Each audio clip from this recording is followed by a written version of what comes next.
Another couple, Kate and Will, and the latest on the royal road trip through India. The Duchess spilling to a party guest how she really stays so slim and dazzling everyone they meet. ABC's Lama Hassan has the latest.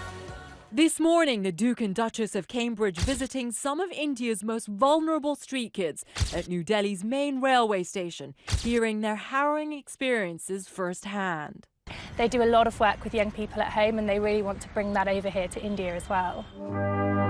On Monday, the royal couple ending the day with a celebration fit for a queen, attending an enchanting garden party in New Delhi in honor of the Queen's 90th birthday next week. Kate making a stunning entrance, dressed in a long skirt and top by one of her favorite designers, Alice Temperley. Everyone had really high hopes for Kate's fashion on this trip, and I'm hoping that the best is yet to come. I think for the rest of the trip, I think we're going to see more Indian designers, perhaps even a Bhutanese designer, and hopefully more adventurous outfits.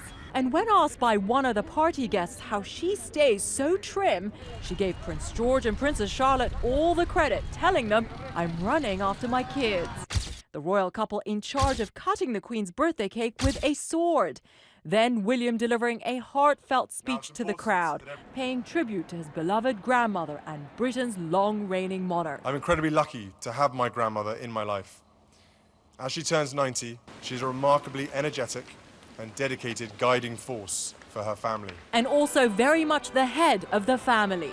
She may be my grandmother, but she's also very much the boss. And although their young children are not along for the journey, they're not far from their parents' minds.